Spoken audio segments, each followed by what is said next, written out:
اللهم فك أسر المحتلين، واللهم دمر الاحتلال. واحنا عارفين انا بتكلم على مين طبعا، وربنا يفك أسر اخواتنا. هو ليه احنا بقينا بنتكلم على الحاجات الوحشة بس كتير؟ الحاجات الوحشة اللي بتحصل يعني انا عايز اقول حاجة، وانا مش طالع والله اطبل ولا طالع ان انا اقول حاجة، انا طالع انا شفت حاجة حبيت اتكلم مع الناس فيها. كنت راجع من فرح من يومين وكان الوقت متأخر، كنت راجع حوالي الساعة 1 بالليل وكنت على كورنيش المعادي. فشفت الناس الساعة 1 بالليل بعد نص الليل، ناس ماشية في الشارع زحمة حرفيا. وكنت في رمسيس قبلها، ناس في رمسيس زحمة كأنك ماشي المغرب، كأنك ماشي الظهر، ناس زحمة.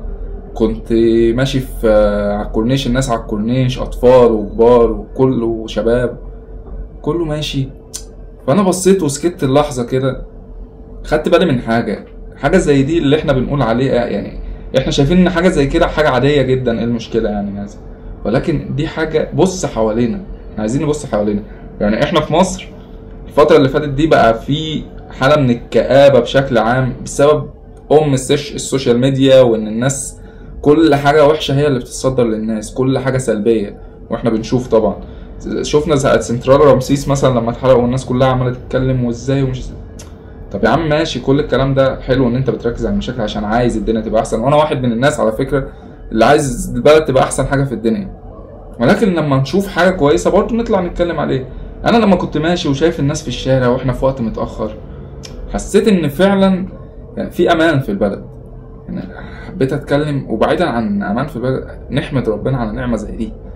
احنا في نعمة كبيرة بجد والله العظيم. انا ولا طالع اطبل ولا طالع ان انا اتكلم كلام بقى واشكر في البلد وشكرا للقيادات والكلام ده، لا خالص. بغض النظر ان لو الناس دي بتعمل شغلها فيشكروا فعلا، ولكن حتة الامان نعمة كبيرة يا جدعان، واحنا مش حاسين بيها. وخصوصا احنا شايفين اللي حوالينا بيحصل ايه، احنا شايفين اللي بيحصل في كل الدول اللي حوالينا.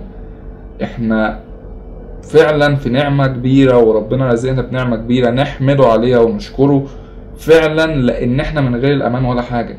انا تخيلت وانا ماشي وشايف الناس والاطفال وعائلات بالليل وماشيين في الشارع ومطمنين ومش خايفين، بغض النظر عن ان مثلا احنا بنشوف بقى بنقعد نركز على البلطجة وعلى الناس اللي بتثبت الناس. طب ما سواء الحاجات دي حتى لو موجودة بيتقبض عليهم وبيتحاسبوا، وحتى لو ما في ناس ما بتتحاسبش. بس بعيدا عن كل الكلام ده، انا بتكلم في نقطة ان احنا فعلا في نعمة كبيرة، احنا فعلا في نعمة ان في امن وفي امان. احنا ماشي بنركز على حاجات عايزينها تبقى احسن، ولكن طب ما نبص على حاجة زي كده، نعمة كبيرة جدا احنا مش حاسين بيها فعلا.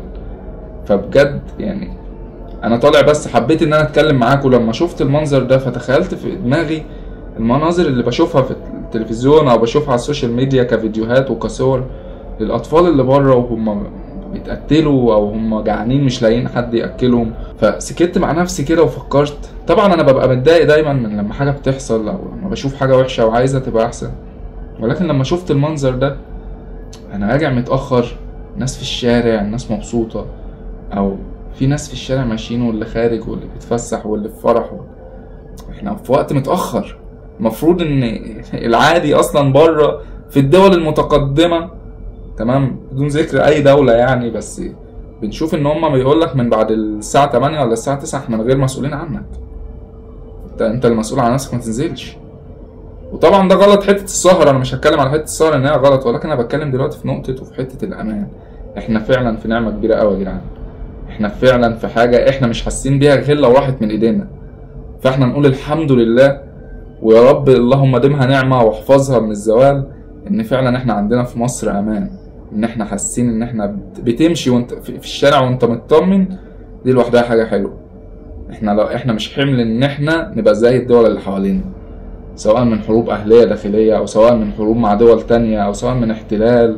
واللهم فك اسر المحتلين، واللهم دمر الاحتلال. واحنا عارفين انا بتكلم على مين طبعا، وربنا يفك اسر اخواتنا ويحميهم ويرزقهم وينصرهم على الاعداء. طبعا بجد احنا في نعمه كبيره الحمد لله، اللهم لك الحمد. انا حبيت بس يعني انا شايف ان الكآبه وان احنا بنتكلم عن المشاكل وبنتكلم عن حاجات، حبيت ان انا اخلي الناس تبص على حاجه وتحمد ربنا عليها مش اكتر.